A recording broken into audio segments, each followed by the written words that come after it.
Halo, Assalamualaikum teman-teman. Perkenalkan, nama saya Dina Ifaza. Saya mahasiswi IAIN Salatiga, Prodi Tadris Matematika.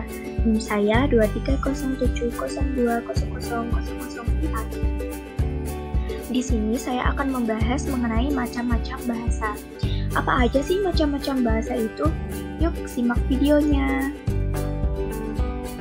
Macam-macam bahasa yaitu ada bahasa negara, bahasa nasional, bahasa daerah, dan bahasa asing.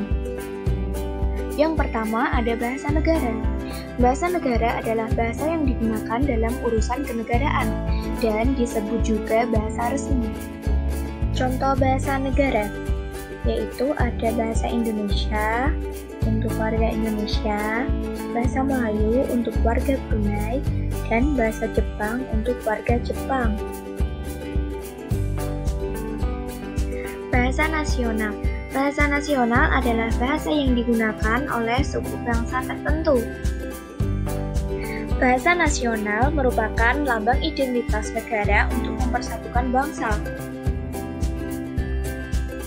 Contoh bahasa nasional dari beberapa negara. Yang pertama, bahasa Indonesia di Indonesia. Yang kedua, bahasa Tagalog dan Inggris di Filipina. Yang ketiga, bahasa Thai di Thailand. Yang ketiga, ada bahasa daerah. Bahasa daerah adalah bahasa yang digunakan oleh suku bangsa tertentu dan merupakan kumpulan dari beberapa dialek. Dialek itu adalah gaya berbicara dari suatu kelompok atau dari daerah tertentu. Contoh bahasa daerah. Yang pertama ada bahasa Jawa bagi suku Jawa, bahasa Batak bagi suku Batak. Yang keempat adalah bahasa asing. Bahasa asing adalah bahasa yang tidak biasa digunakan oleh masyarakat yang mendiami wilayah tertentu. Contoh bahasa asing.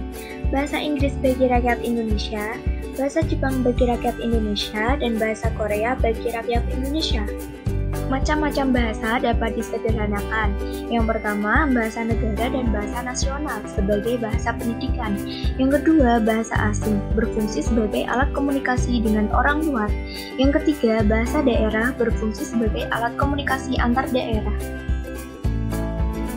Itulah pembahasan dari macam-macam bahasa. Dari saya cukup sekian, bila ada kurang dan lebihnya mohon maaf. Wassalamualaikum warahmatullahi wabarakatuh. Terima kasih telah menonton.